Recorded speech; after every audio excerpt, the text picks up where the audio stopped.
all true. Even that long list of post-nominals are actually legit movement certifications that I hold. We'll talk about that later. Yes, I'm also a technical artist at Facebook. Yes, Facebook hires technical artists. If any of you guys are technical artists and looking for work, please come talk to me. And before we dive in, let's do a little bit of housekeeping. So we're actually gonna do our very first movement exercise. So I want you to take one of your shoulders, depending on which side of the room you're at, and I want you to turn it so it's pointed roughly at one of those beautiful green turquoise-ish shirts in the back.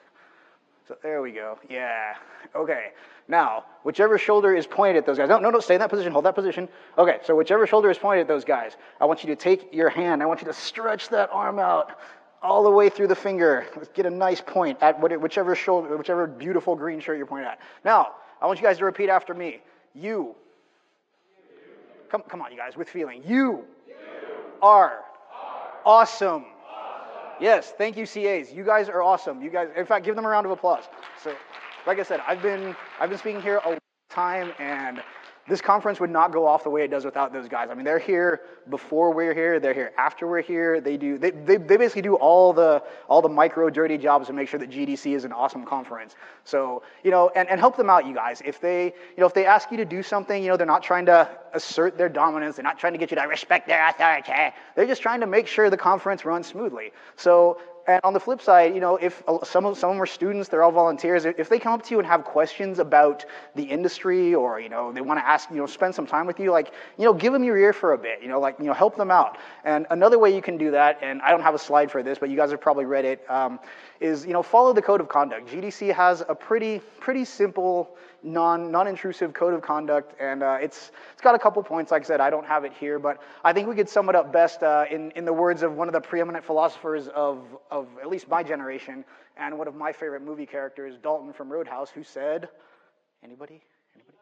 Yes! Oh my God, be nice. Thank you. You're my people. We can do this. Oh, I'm so excited. Okay, I'm double happy now. And another way to be nice and make this your conference and keep it your conference, and you guys are going to get tired of hearing this. You're going to hear this the next 3 days, but please fill out your evaluation forms. And this is a serious thing, you guys. And I know it kind of sucks. I mean, I went to one session yesterday, and already my inbox is like, hey, fill out this. Hey, fill out this. But we really do value that feedback. I mean, that's what kind of makes this conference you guys' conference. I mean, all the organizers for all the disciplines and all the tracks read all the feedback, and it really does help kind of decide what you guys want. I mean, if you guys like this, who knows? Maybe next year we'll do a full-on, I don't know, full-on workout. I'll get my buddies at On It to roll some gear down here, and we'll swing maces for an hour. I don't know. We'll do something like that. But and me personally, I'm actually really interested in what you guys have to say too, because this presentation in this incarnation I've never actually done for, I guess, a general population fitness audience. I've done it as kind of a full-on day-long workshop, but usually it's been for other coaches, gyms, trainer-in sessions. But I want to kind of take this out to a more general population. So you guys are kind of like my beta testers. So I mean, anything that you guys, from your specific perspective, think is useful, anything you like, if there's something you wish you had gotten out of this, if there's something you wish I'd talked about more, something I talked about less, if you think my jokes are terrible, they are. They're not going to get better. I mean, if you don't like my shirt, which I would actually take kind of personally, because I think this actually passes for fitness industry presentation formal. I mean, I'm wearing, I guess, partial synthetics with no swoosh or animal or stripes down the side. I mean, I'm doing all right. Can you believe I dressed myself this morning? I did. But that's another thing. I laugh too much at my own bad jokes and deprecating comments, so you can write that down too. But I've been hearing that for 13 years, so I guess that just means I need to write better jokes, right? Teachable moment. Yes. All right. And lastly, one of my favorite quotes from one of my favorite, I don't know what you call him anymore, Joe Rogan, be the hero of your own story. What that means is, for the time that we spend here, we are going to be in I'm looking at this more as a personal training session than a seminar, and we are going to actually do some moving, but one of the hallmarks of a good personal training session that we see at the On It Academy, which is kind of my alma mater for personal training is largely experiential. A training session is a story, and you guys, the clients, are the heroes of that story. So I want to make sure that everything we talk about somehow comes back to you. That means if you have a question, go ahead and jump up in the middle of the presentation and ask it. I mean, I've kept the practicum and the theorem kind of purposely short. We'll probably be out of here in about 45 minutes, so we can have kind of that real-time conversation. Okay, so let's go ahead and start that story, but with the boring part, that is talking about me. So yeah, it's actually, I don't think it's a horribly boring story, but it's really interesting to me when I kind of look back at sort of my path up through from like fitness enthusiast to fitness pro to now fitness education lecturer, because it's kind of inextricably linked to sort of my time in the games and tech industry. And actually there's some cool artifacts. Like, Ross, there you are. So that guy right there, Ross Patel from, where are you at now? BioWare Austin? So Ross and I were at Crystal Dynamics together years and years together, and he was actually one of my first personal training clients and training partners. And one day, if we ever are in the same town, we'll probably train together again. And good talk at TABC, by the way. You made your old man proud. Thank you. Ross is also somebody that I mentored in tech. I knew Ross before he was a tech artist, and so I mentored him. So he's actually been like kind of with me through this whole path. So thank you for coming, sir. But the other cool thing was just that a lot of these companies have really good fitness programs. They have really good gyms, and that's actually kind of how we all got together. We were all at the gym, and I kind of realized that, it's actually really fun to train people. It's actually really fun to research this. And since I was kind of in software engineer, developer, kind of nerd mode, take that how you will, I apologize. I really did like kind of the research side of, putting together programs for training is a lot like putting together programs for like writing code programs. I mean, because you have to debug, you have to try things that work, you have to take things that kind of already exist and maybe rearrange them. And so it was kind of a natural fit, and now that I've actually gotten into what we call movement coaching, it's even more so, because movement, and what makes good movement and how we use good movement to kind of, like I said, we're here to really turn back the hands of time, to make sure that, if you have movement conditions or pain, we're trying to get you out of that, is even more of a puzzle, because even though we all have, able-bodied people, we all have a spine, a neck, two shoulders, two elbows, all these wonderful things we have. Everybody is subject to different things. We hold tensions differently based on how we do things. So figuring out what's right for you is just like trying to chase down that bug, or trying to figure out exactly what shade of blue that one pixel should be that's throwing off the whole image. So let's see, was it Intel I was at? So I was at Intel, yeah, about 3 or 4 years ago. And I was kind of climbing that hill up to that age that shall not be spoken. And I was kind of thinking to myself, well, somehow I made it this far being relatively unencumbered. So I wonder what I do with all my free time. And of course I thought back to spending time with guys like my buddy Ross and all these other great people that I've trained with at a bunch of other gyms. I thought, that was really fun. I should try and do that for real. And so, again, thankfully, because a lot of these companies have very flexible schedules and pay very well, I was able to kind of get onto a real fitness education path, which kind of led me to where I am today. And so, again, these are some of the certifications I have. Viking Ninja, that's like the coolest thing ever, right? And these are all what these all have in common is they're actually not strength and conditioning certifications. They're actually more along the lines of physical therapy, rehab, prehab, correctives. And that's actually what I bill myself as. I'm actually a movement coach and corrective specialist. And it's really interesting. The way I got into all this was, is everybody here familiar with Rigging Dojo, or some of you guys heard of Rigging Dojo at all? Yeah, a couple of you guys. So Brad Clark, I found actually is a really good friend of mine, and he lives out in Austin where the Onnit Academy is. And I'd kind of seen Onnit's ads come up on Facebook, and at the time, it's Joe Rogan with the gorilla kettlebell looking all hard, and and at the time I thought they were a clothing company, which is funny because they'll actually tell you they are if you ask them. But he sent me a podcast from them, so of course, me being the obsessive compulsive that I am, binge watched all their podcasts, thought this is great. And so I went up to Seattle to DJ a show, and just by sheer coincidence, Onnit was doing one of their first certifications that weekend. So I dropped in, got certified, said, wow, this is great. And 3 years later, I'm here. And I love all this stuff, and I'm really excited to actually talk to you guys about it.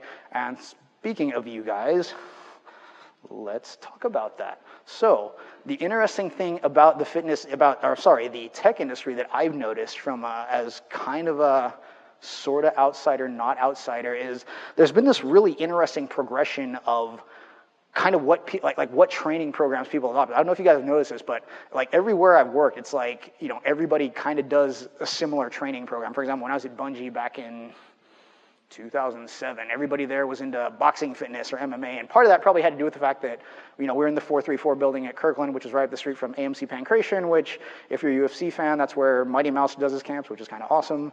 And when I was at 3, 2 years later, everybody was on P90X, and now it's things like, I think it's Body Beast. I still see some P90X, a lot of OCRs. So let's talk about you guys. Who here actually just works out at all, whether for fun, for whatever, structured program, not structured program, just likes to play pickup, anything, just does physical stuff sometime? Oh, wow, awesome. All right, so let's drill into that a bit. So who actually does kind of some of that, oh God, the CrossFitters are gonna sue me for saying this, but who does, I guess, kind of the boot camp style stuff, like, CrossFit, Orange Theory, Barry's Fit Body, anything like that? Oh, you guys, you're my friends, I love all of you. Don't do CrossFit. Don't tell anybody I said that. Okay, cool. So does anybody here do obstacle course races, Spartan race, Tough Mudder, anything like that? How about specialized stuff, martial artists, dance, anything like that? What do you guys do, jiu-jitsu? Yeah, sweet, awesome, my people. Let's roll afterwards. I'm kidding, let's not. Yeah, even better, awesome. Who else? Anyone else? Sports? Oh, no kidding.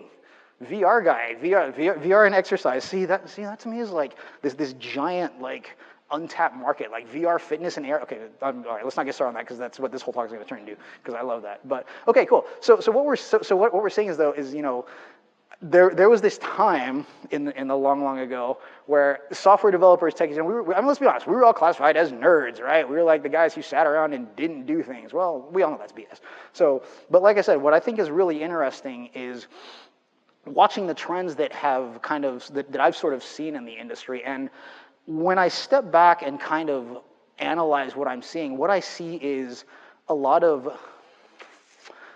things that require high degrees of skill and movement variability. And now to me that makes sense, right? Because we all work with our brain, and if you're not aware of this, your brain is actually, movement and physicality is very, very tied to our nervous system. So that's why, you see a lot of research now that says people that do things like ballroom dance or jujitsu even, or martial arts in general, have actually, I guess there's actually a study that showed that like the development of new white brain matter based on these activities.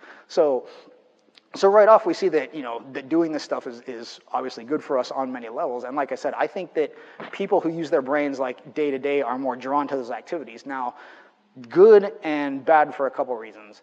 The good thing about that is that A, it's fun and we're all exercising, which is awesome. The bad, well, let's not say bad. Let's just say one of the overlooked requirements of doing things like that is, like I said, we have a high movement. They have high movement and high movement variability and high movement capacity requirements. That means we need to be able to move a lot, and we need to be able to move well in different ways. So the problem is that we work in a job where it's the exact opposite of that, right? I mean, even if we have standing desks, half the time we're like this all day, or we're even, worst case, we're like, which, I mean, does that even look comfortable? Like, because if it does, I did something wrong, and I apologize. But So the sad part about that is, and first of all, I think it's awesome, but the sad part of that is it's put us in this really interesting and not preferable place to be, and I call that the state of the union. So where we are now is there's been a lot of studies done in the last 10 years on the tech population in general, because it's been noted that the tech industry spends probably more per capita on healthcare and research and payouts and everything around healthcare. And I actually have a number for you guys later. And there's a reason for that. Why? Well, so 80% of us report that we're in some kind of back pain. This is from a 2007 study. And has anybody here ever had like any kind of back pain, whether it's anything from like, okay, I mean, not quite 80%, but yeah, I mean, we all have, like, I mean, I'm in pain right now. I'm just kidding. But hopefully you'll be out of that by the time we're gone here. Actually, that's one of the things I like about doing this workshop. One of the things I hear from people after this is something to the effect of, wow, I had no idea I had a thoracic spine. Well, you do. It's just been asleep for several years. But the interesting about the back, too, is the reason it's such a horrible, awful, kind of all-encompassing, like, you wake up in the morning, you're just like, oh, I'm just going to stay in bed. Think about what happens kind of like, where can I get where everybody can see me? Think about what happens back here, right, is, all these giant muscles, like our, our leg musculature and our shoulders and our lats, they all kind of like connect at this giant giant chunk of connective tissue called I think the technical name is thoracolumbar fascia. And it kind of acts like a corset. It just like gathers it all up and just kind of like, pulls it together and holds it tight. And the problem is, our body is really good at adapting to things. So, as we sit here like this, that thoracolumbar fascia just gets tighter and tighter because your brain just kind of says, all right, well, this is the position that obviously you're telling me that you need to be in, so I'm going to stay in this position.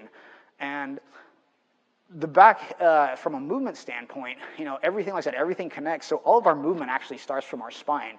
And as an example, I'm going to violate the cardinal rule of GDC presentations and switch out of my presentation and try and pull up a video. This may be the end of my talk for all I know. Yay, okay. So this is my movement coach, Sarah. Oh, hey, Justin, what's up? This is my movement coach, Sarah's child, that she had back in August, I think, August, September, something like that. And he's just now learning how to kind of move. And we were both really excited when she got pregnant. I was probably more excited because I was like, oh, that's great. We can actually watch your kid go through the developmental patterns, and we can actually see like how he goes from the ground to squatting to standing, and like, you're going to videotape all that for me. And she's like, oh, yeah, of course. And so she did. So I'm going to show you 2 videos, and pay attention to specifically how he's moving in this one. Good job. Keep rolling. Also, There you Sarah's go. Canadian, so she says weird. So she has. You gotta post off that elbow, buddy. You gotta really lift that weird schnog. Schnog, like the. Oh, you're so close. Oh, look at you. Oh, you're doing it. Lifting. There you go. Oh, you good man. Look at you go into your sphinxies. So that's the first movement we do, rolling onto our stomach. Oh, you're such a good boy. He's adorable. You gotta roll back over. I know. I love that part where she's like, roll back over, and you can man. almost hear him be like, no, Mom, Okay. F no, I'm not doing that right now. You gotta roll back over this way. You gotta post. There you go. Yeah. There, he's like, I'm not gonna do it. Yeah. I'm not gonna do it yet. All right, so this is Leo 3 weeks later, I think, 3 or 4 weeks later. And I want you to watch the difference in the movement now. I must resist the urge to check my notifications. Oh, no, Wait. don't. There we go. Go for it. Show me your rolling pattern, you funny man. Boom, shakalaka. You gotta lift the schnoggy. Lift the schnoggle. Schnoggles? I love that. Lift the schnoggle. Atta boy, kick that leg. Kick that leg. Boom. Yeah, go Leo. Hello, dolphin. Hi, Bubba's. Okay, so I don't know if you guys noticed it, but in the second video, what you saw was a lot more segmentation. So in the first one, he was kind of just like, I'm just going to try and get over. All right, cool. Or in the second one, it was more of a, okay, well, let me see if I like kind of reach. Okay, yeah, now I'm moving. All right, now maybe if oh yeah, awesome, I'm over. And there's actually a corrective strategy called the functional movement system. If you guys saw there's a sticker that said FMS on that second slide, and that's actually their approach to movement. Is when they're correcting somebody, they actually go back to, okay, well, let's look at all your developmental patterns. Let's see like how you move your spine. And the rolling pattern is actually a corrective exercise we give to our clients that when we assess that people don't have good kind of T-spine movement.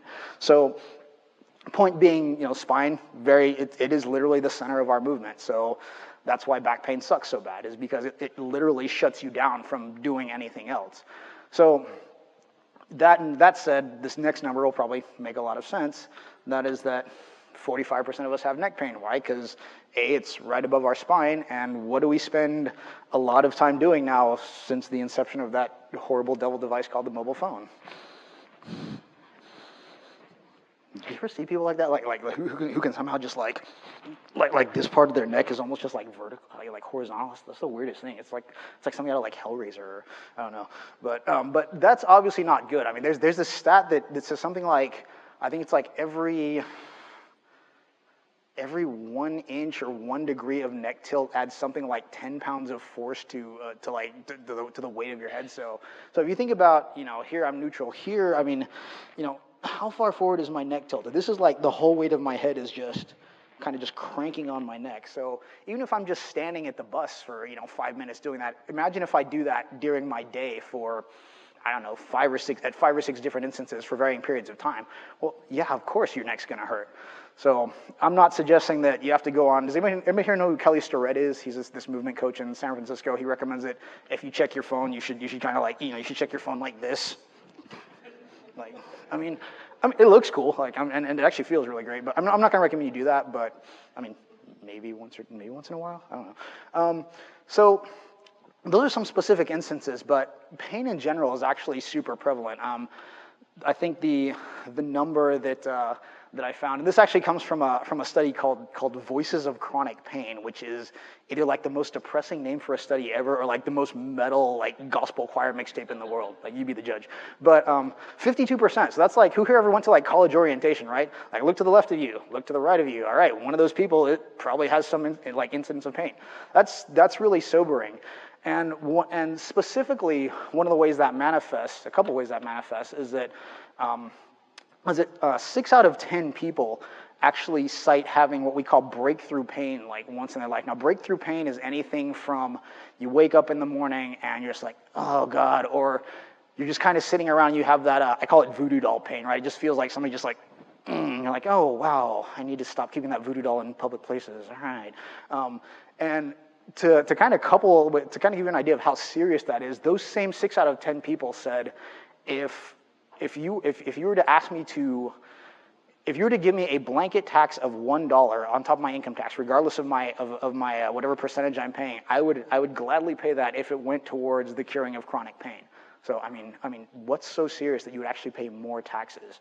So that right there hopefully gives you a good idea of kind of what we're dealing with, and even more so. So half of those people also said that the pain is so bad that I feel like I have no control over it. Like, I literally cannot do anything. So I don't know about you guys, but that's terrifying to me. Like, the idea that, well, that's it for me, I guess. This is kind of what I live with. And this it's kind of funny, because when I was researching these stats, I think I found this one. It was like a Wednesday night. I'd done a jiu-jitsu class, then gone right back to the office to kind of finish working on this. And I was feeling really good. I mean, when you work, because let's be honest, when you work out, you feel good. And so I was like, all right, that's cool. Yeah, life's awesome. I feel great. And my neck really hurts because I think I choked on my own blood a little bit. But I saw that and I was just like, what would it be like to just not be able to do things like that? What would it be like to just be in a situation where, like, wow, I really want to try and learn that new skill, but this pain is keeping me from doing that. Or I really want to just, worst case scenario, my friend, one of my other coaches out at the Untitled Academy, a wonderful mover by the name of Shane Hines, slipped a disc once. And after he had gone through surgery and after he was kind of into his rehab, he was sort of with that mindset of, well, I guess this is just the process and it's going to take a while and I'm going to be in pain for maybe the rest of my life. And one day he goes to his son runs up to him, and if you have kids, they do this, they're on to you, and they're like, Daddy, So he tried to pick his kid up, and he winced. And his son recoiled just in horror, because he's like, oh my God, I hurt Daddy. And in that moment, he thought, oh my God, I need to fix this, because I don't want my son to think that hugging me is like loving your dad is a painful thing. So that's just an idea of how serious this stuff can get. I mean, it's one of those things, like I said, some of us, maybe we get to the point where it's like, oh yeah, I have that nagging ache, but it goes to dark places sometimes. And kind of one of the really interesting things about that is the way the human body works. Great quote from Sarah, whose lovely son you just saw. 100% of us have restrictions, tightness, or tensions that could be addressed, reversed, prevented, or otherwise mitigated through movement.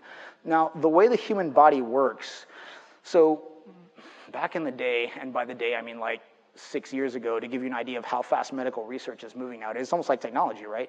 What we thought was that the way your skeleton is set up, if you were able to stack all of your bones perfect, like if there was some mythical position, I don't know, maybe something like the T-pose for all you animators out there, if we were able to get our bones into that position and then just relax all of our muscles, like the bones would hold us in place.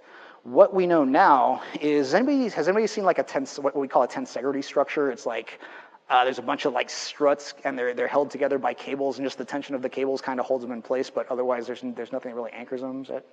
So what we know now is that the human body is actually more like a tensegrity structure. So your bones are kind of sort of floating in this sea of muscle and fascia and fluids, and there's a certain amount of tension required to hold that structure.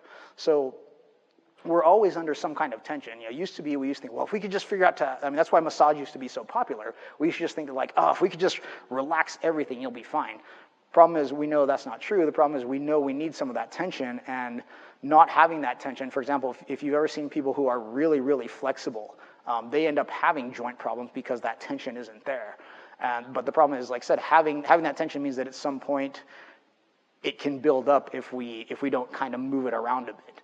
And if we think about where we are now, well, let's think about some of the lifestyle changes that have gotten us here. I mean, first of all, I'm not a Luddite. I love technology. I love this. I love my phone.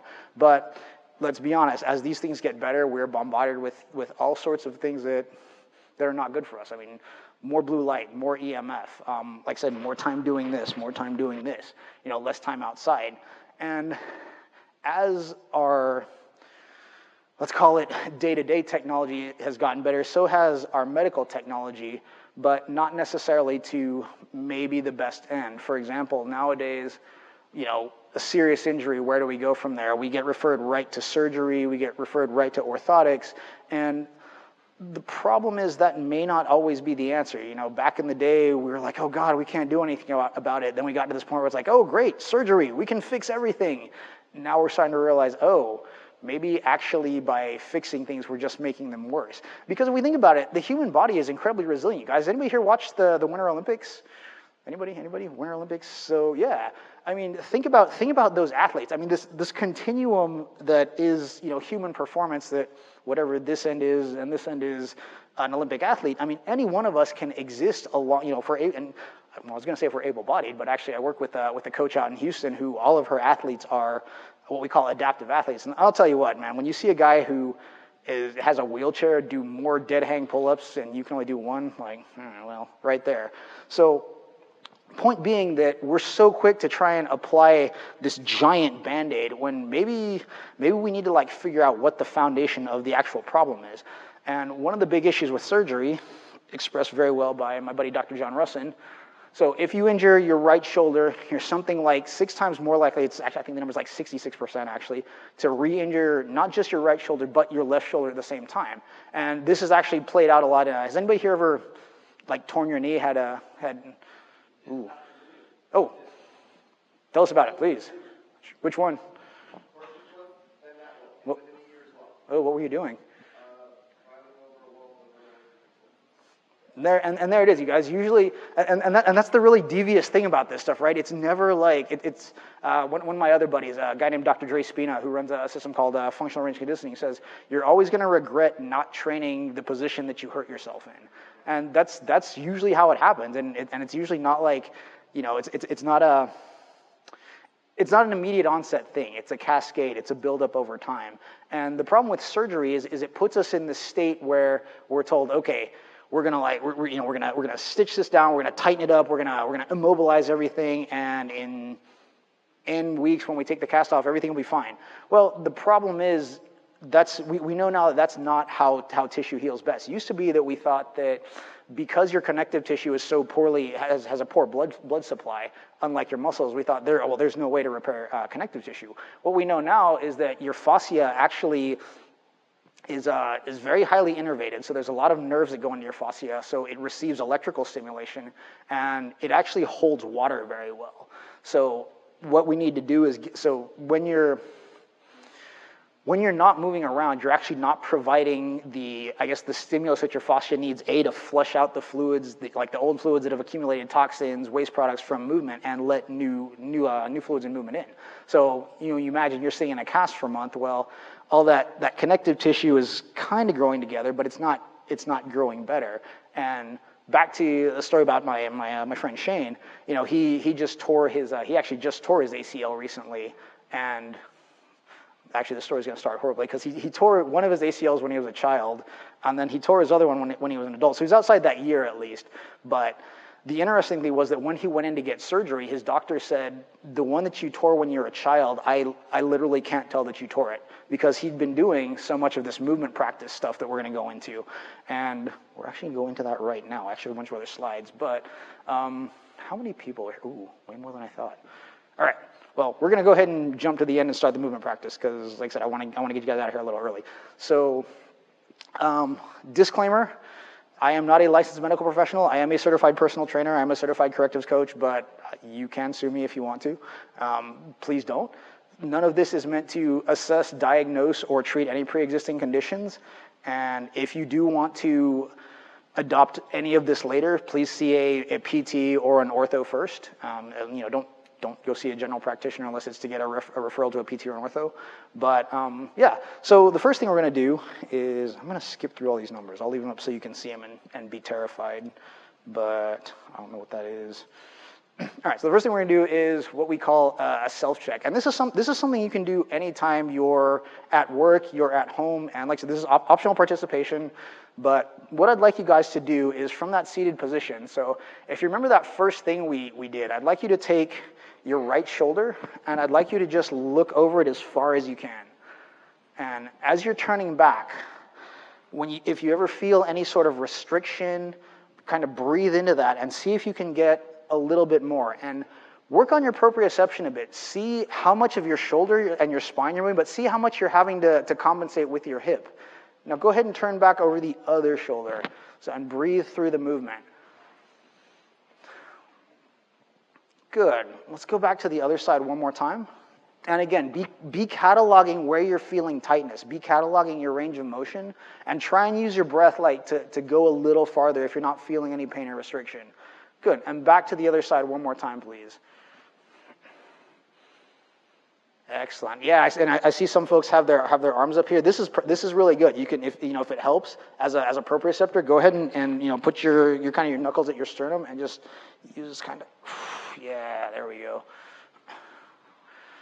Okay, so second part of that, we're going to turn, and as we turn, we're going to turn our neck too. So we're going to turn our spine and our shoulders first, and then we're going to follow it with our neck.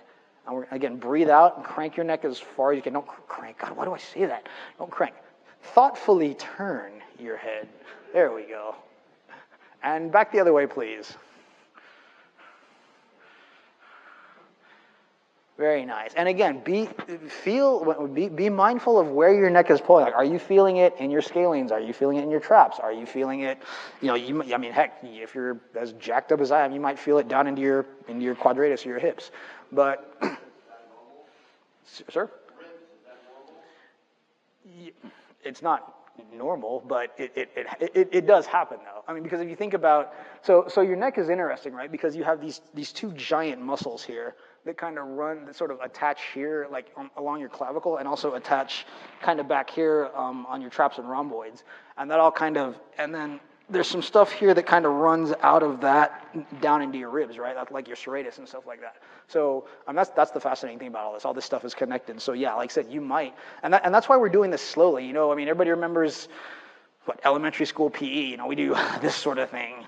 I mean, that's A, not great for you, and B, you miss out on the opportunity to kind of actually move the way you're supposed to move, right? So that's why we do this slowly, like I said, because you feel things like that, right? I have a coach named Max Shank. He has a great quote, and that is, speed hides need. And so we can get away with things if we're moving very quickly. It's funny, as a personal trainer, like if when you teach somebody like a bit more of a skilled movement, or even a simple movement, when people get tired, and we've all done this, right? When we get tired, what do we start to do? We start to move a little faster, right? Just to kind of get the reps out.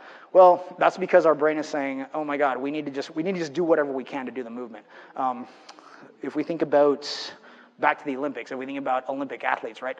So most Olympic athletes, most even high-level athletes in general, are actually not great movers. You can actually find mocap data of these guys, and you'll see, you'll see their joints all over the place. But what they're good at is they are master compensators. Their neural patterns are so developed that their brain just kind of says, okay, well, you need to do this at this level of performance. So, and hey, you're conditioned enough that I think I can make you do it this way without hurting you too badly, but we all know that's not true given the prevalence of ACL tears in the NFL and the NBA and things like that. So like I said, so that quick self-check, I mean, it seems really simple, but if you think about it, it hits kind of like that major column, your spine and your neck. And this is something, I mean, I do this every day, like, I have an online, I just run, things like onlinetimers.com or whatever, but yeah, just set a timer for like 3 hours and do this like every 3 hours, just kind of check in with yourself. I mean, A, I think it feels good, and B, I use it to kind of diagnose what I should be doing when I train that day. So if you guys know you're gonna go work out that day and you feel something a little off, maybe you warm that spot up a little more. Maybe you don't do the thing you were gonna do that's gonna kind of rely on that pattern. So, all right, awesome. So the next thing we're gonna do, I like to call the 14-point inspection. So I'm going to ask everybody to stand up. And I was thinking about this, it actually is kind of a 14 points because you've got neck, shoulders, spine, anyway, whatever. But all right, so I'm gonna come down here now. And you guys can like filter up if you want. I mean, let's all be friends, jeez. I like all of you, thank you for coming.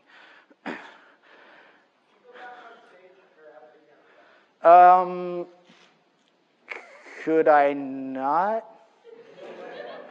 Do what?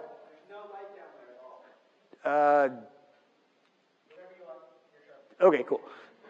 Nobody wants to look at me. Let's be honest. I mean, all right. So we're gonna get in. So the first thing we're gonna do is we're gonna kind of align everything. We call this tall neutral pose. So what I want you guys to do is we're gonna go from the ground up, and I want you to point your toes forward and think about this line on your outstep. Think about pointing that straight forward. So I know some of you might have heard make sure your instep is straight. We're gonna make the outstep straight. And what we want to do is imagine you're grabbing the ground with your feet and twisting out just a little bit. So you should feel a little bit of tension kind of along this line here. So we're going to soften our knees just a little bit because we don't want to lock anything out. We want to make our muscles and our connective tissue work. And we're going to take our hips and we're going to try and like tuck them under in a little bit. A lot of us kind of stand like this, Instagram pose. Yeah. Am I hot? No, I'm not. Don't. And cool. So now from here, what we're going to do is, now this is the tricky part. So we're going to try and reach up with our spine, but not flare our ribs out. So try and stand as tall as you can. Imagine using the muscles on the side of your spine to kind of tract your spine apart just a little bit. There we go. We're going to pull our chin back just a bit. So actually do this. So I want you to think about trying to force the back of your head through whatever's behind you as hard as you can. Now I want you to push your face forward as far as you can. Now I want you to try and settle to somewhere that's in between. Yeah, there we go. Cool. So what we're going to do now is we're going to take our shoulders and we're going to think about putting our shoulder blades in our back pocket. So we're going to roll our shoulders back and down, but we're going to try and make sure that our ribs don't flare up. So we don't want to do this. If we do this, let's try and push those ribs back down.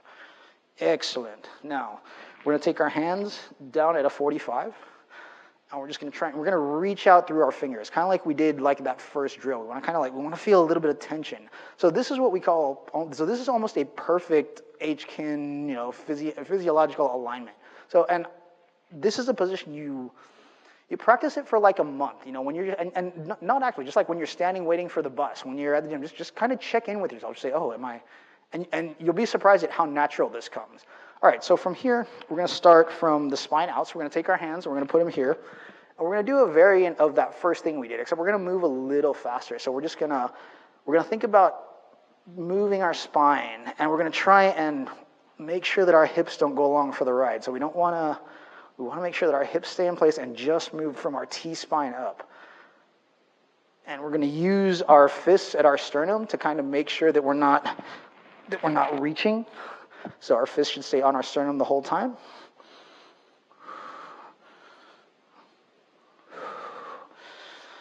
We want to breathe as we come to the extreme. Breathe out as we come to the extreme. Breathe in on the way through. Good. 5, 4, 3, 2, 1. Awesome. So now what we're going to do is we're going to move up the spine. We're going to imagine that we have, let me see the original King Kong remake, that part where the guy gets like stabbed in the back with a spear, kind of like he's got this. So we're going to imagine that just happened to us, except it actually felt awesome, or we didn't feel it, or whatever. But we're going to imagine that we have a thing right here, and we're going to rotate around this. So we're not going to like lean over. We're going to try and just kind of twist from our T-spine up. It takes a couple reps for practice, but And this isn't a big move. You're not going to get a ton of movement out of this. Yeah, good. Awesome. And what we're doing with this is we're moving up each of the major segments of the spine and just kind of seeing how the movement feels. Like, do I have a T-spine? Can I feel that movement? Awesome. Okay, good. Now, one of my favorite moments. So from here, we're gonna so that spear that just like punctured us in the chest, actually we're gonna pull that out, and we're actually gonna stick it through the side now. And what we're going to do is we're going to glide back and forth. So, and what we're going to try to do is make sure that our shoulders don't rise too much. We want to just think like we're floating back and forth. And check in with your hips. Like sometimes we tend to let our hips go so we can get a little bit more motion, like this kind of thing. But we want to make sure that we're still grounded, that we're still kind of grabbing the ground with our feet. Good. Now from here, we're going to move back and forth. So we're going to so imagine that there's a kind of a rope attached to your sternum and it's pulling you forward. And then, no, you can't really push a rope, can you? All right, let's pretend it's like a pulley then, or a piston. Yeah, like it's part of a train. There we go. Oh, that's uncomfortable. And then we're just going to pull forward, and then we're going to let it push us backwards. Where's the movement happening? So the movement is happening, so this kind of from here up, so I'm kind of gliding this back and then gliding this forward.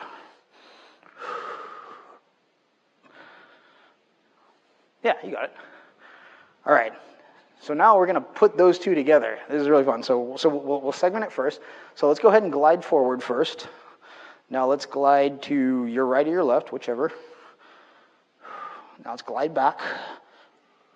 And let's glide to the opposite side. And forward, side, back, side. Good. Let's try and smooth that out a bit now. Very nice, you guys. Let's try it back to the other side now. Let's just go right into it if we can. Just this time. Seriously, do this every day.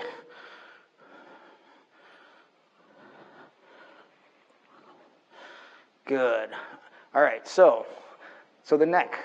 All right, so what we're going to do first is we're going to try and go back to that tall neutral position because we don't want anything to move. And we're going to try and look to the right side as far as we can with just our neck. So we want to try and just think about like you're just pointing with your chin.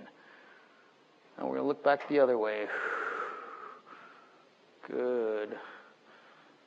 And when you find kind of an edge, try and breathe out a little bit and see if you can get just a tiny bit more range.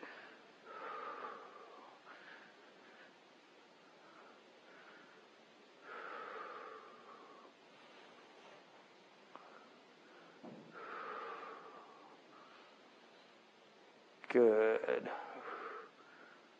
So now we're going to nod yes and no. So we're going to go chin to chest. And we're going to go nose to sky. And like I said, we're going to try to make sure this movement only comes from our neck. So let's not let our ribs kind of flare out.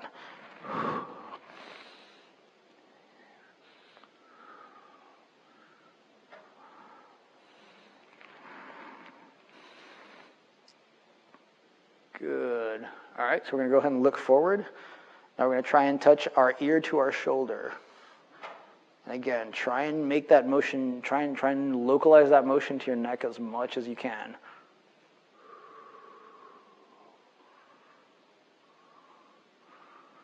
And you can do this at your own pace too, guys. We're actually doing this on time, not really for reps. So, get what you need to out of this. Feel what you need to feel for. If you want to hang out on one side more, which is totally normal because we're all imbalanced, we're all asymmetrical. Very cool. Okay, and my favorite, neck circles. So we can go chin to chest, ear to shoulder, nose to sky, ear to shoulder. And again, do this at your own pace, whatever feels right to you.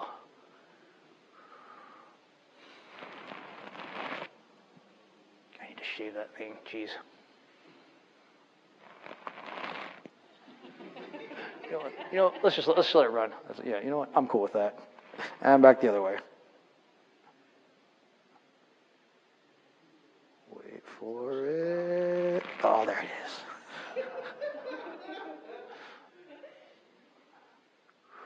All right, good. So to the shoulders, and this is going to actually, well, no, we have to do elbows and wrists too. All right, so we're going to, so this is, these are all my favorite movements. So with the shoulders, the interesting thing is when we move our shoulders, we tend to borrow movement from our elbows and our wrists. We don't want to do that. The point of all this is to learn to get that interdependence back into our joints.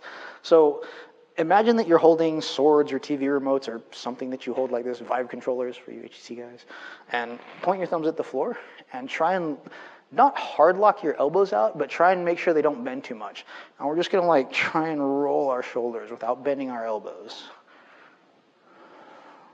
And again, we're trying to localize that movement to our shoulders as much as we can. You can go hands forward too, if that's easy.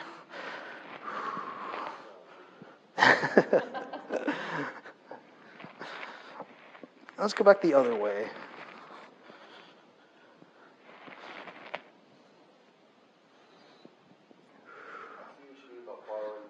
Yeah, that's, again, and compensation, it happens all over, and we're actually trying to get rid of that. The more each one of our joints can kind of move interdependently, when we go to do complex movements, the less we have to borrow from other places that might not be ready for it. So, all right, let's do one more shoulder thing. So this is I mentioned my buddy Dr. Dre Spina. So this is an exercise from his system called, we call these controlled articular rotations, and there's a whole series of these. If anybody's interested, you can hit me up afterwards, we can talk about. But it's a multi-part movement. So we're going to start with our hand down at our side, with our thumb pointed forward, and we're going to roll this hand up. Now, as it passes our ear, we're going to try and push back as far as I can, and then when I feel like I absolutely have to roll my hand over, I'm going to let my hand roll over. And then as I come down, I'm going to keep rolling my thumb inward, and I'm going to finish up with my thumb behind me. It's kind of a weird movement, but this is a great way of expressing your shoulder through its whole range of movement. And I'm going to come back the other way. And I'm going to push, push, push until I need to roll over. Then when I need to roll over, I'm going to. And then I'm going to come back down. And there's a great little self-assessment version of this you can do where you can stand up against a wall or something and see how much extra movement you're getting. And it's interesting. We compensate on this kind of movement more than we think we do. Let's go ahead and do the other side at your own pace.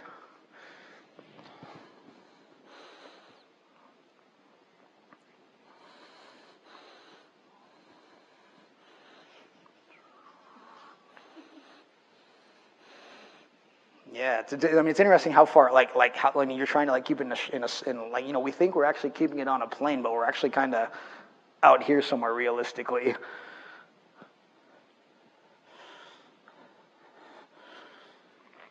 Awesome.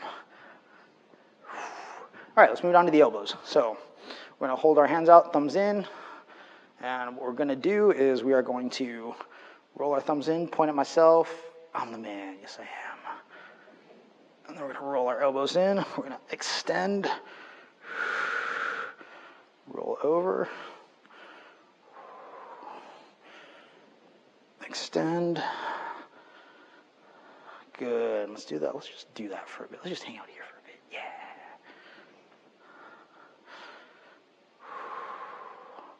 Oh, and don't forget to breathe. Seriously, I've had people pass out doing this. It's the weirdest thing. All right, let's go back the other way.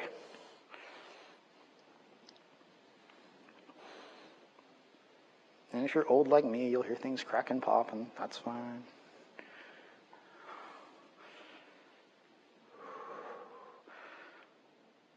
Good. Let's move down to our wrists. Now, again, like we saw with the shoulders, so shoulders and wrists are interesting. So if we take kind of a joint-by-joint approach to movement, some of our joints are meant to be stability joints and some are meant to be mobile. And injuries happen when we make a mobile joint try and be stable and vice versa.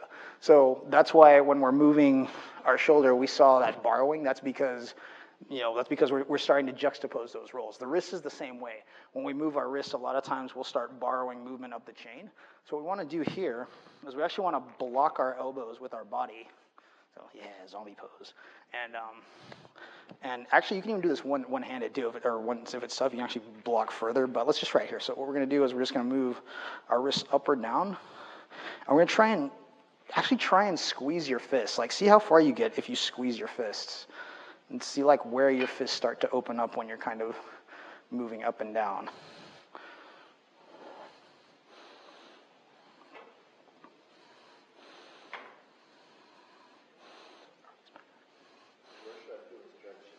So you're going to feel it all along your forearms, and you might feel a little bit on the underside too. Yeah. Now let's go side to side now. So same idea, we're going to block with our elbows and try to not windshield wiper it too much. Let's just see how much we can ask of our wrists. Good, now let's make circles. And again, let's try and see how little movement we can borrow from our elbows when we do this.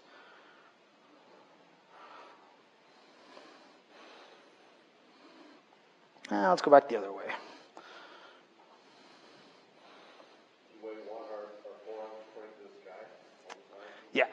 Yeah, because if not, we know that we're borrowing movement from. So we're doing. All right, good. So let's go ahead and shake all that out. So I do that for time. Usually I'll do 20 to 30 seconds each when I warm. And this is the kind of thing that if you go to the gym, whatever you do, this can replace your warm up. This is when we start moving into what we call movement prep versus warming up, because this is actually good for your joints versus just like jumping on the treadmill for 3 minutes or going for a sprint and not really priming the nervous system and the joints. So all right, so let's do the lower body real quick, and then I'll give you guys some time back. Actually, how much time do we have left? Actually, oh, sweet. All right. Actually, not sweet. That means I'm behind. But all right. So this is my favorite one. So we're gonna start by tilting our hips back and forward. And one of the things that we tend to do when we do this move is because we all have chronically tight hips, is we tend to kind of sit back and kind of break forward. What we want to do is actually so if we put our hands on our hips, and if you watch what my hands do. So I'm not really pushing my hips out of plane, I'm just kind of tilting forward and back. So let's try that a bit.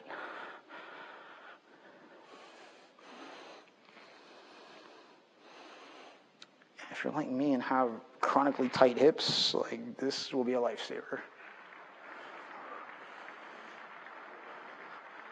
All right, so now we're going to go side to side, and this is the one that loses everybody, which is fine because it's kind of a mind F. But so we're going to let's start with our right leg, and we're going to straighten our right knee. We're going to bend our left knee, and notice how that pushes my right hip up. So now so if I switch that, notice how my other hip moves up. So watch what I'm not doing. So I'm not doing this, okay? I'm not driving away from my hip. I'm just driving my hip straight up off the posted leg. So let's try that. Sure. So start by straightening your right leg, your right knee. Now bend your left knee and let your right hip rise. And then as you reverse that, so as you straighten your left leg and bend your right knee, let your left hip rise. Yeah.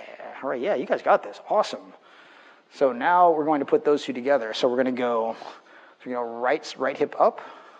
Then we're going to tilt back. You go left hip up, and we're going to tilt forward. Now let's try and smooth that out. If you guys are horrible dancers, this will fix you right up. You guys got your party schedule for Thursday, right? Everybody knows where we're going, right? Now let's reverse that.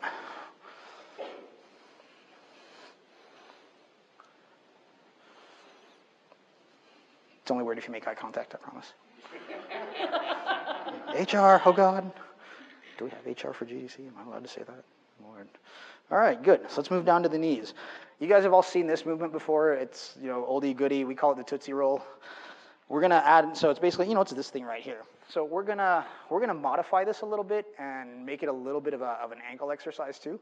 So take a slightly wider than hip width stance, and try this out and see how it feels. You know, some of us don't have great ankles, and I don't want anybody to get hurt, so kind of roll up onto the insides of your feet and let your knees kind of Vegas. Now, if you can hold that, awesome. Drive your knees forward, come up onto your toes just a little bit, and then roll your knees outside, come onto the outside of your foot, and then push back onto your ankles. Good, and let's just smooth that out. Awesome.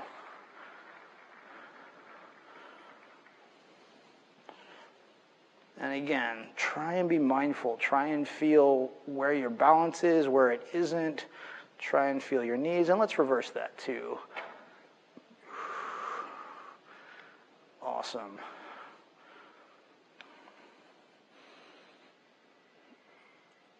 All right, last one, ankles. Super easy. We're just going to hold one foot up, right, left, I don't care which one. We're going to point, flex, point, flex, and let's just hang out here for a bit. Yeah. At your own pace. Like I said, get what you need to out of it.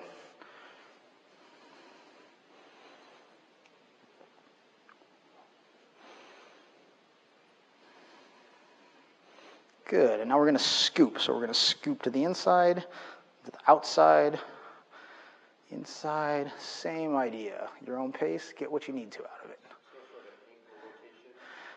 Yeah, it's almost like a roll.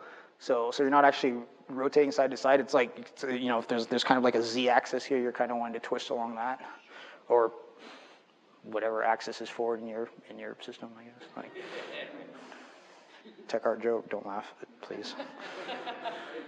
All right, let's do some circles now.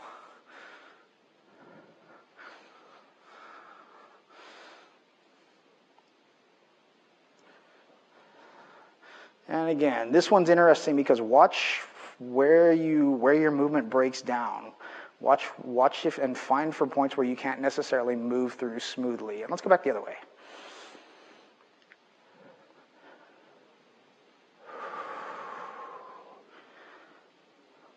All right, let's switch feet. Same idea. We'll start with the point and flex.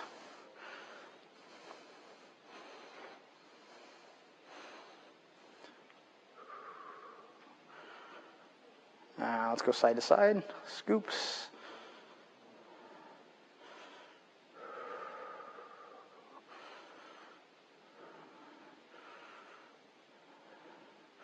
And let's circle one way, whichever one feels right to you.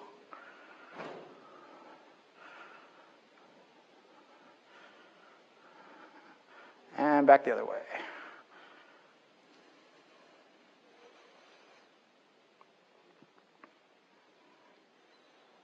All right, good. Check it out. And it seems super simple, but that's really all it takes, you guys. I mean, like I said, throw that into the beginning of your warm-ups when you go to the gym. Use it as cool down. Do it during your day. Like I said, I mean, I work out during the day myself, usually in the afternoon. And sometimes it's just this. Sometimes I'll just foam roll, just do this for time. And yeah, cool. So you are now all empowered to take ownership of your own movement and your own joint health. And like I said, it really is that simple. So do this. In fact, I'm going to challenge you guys to try this every day for a month and see how you feel afterwards. And all right, so now I'm going to go back up here, throw up the important slide, the ones you've all been waiting for. That is how to get in touch with me, because I know you all care. And so that's me. If you have questions about any of this stuff, please hit me up, because I can talk about this all day, and I like to. So that's that, and we are actually out of time. So you'll have to find me in the wrap-up room if you have questions.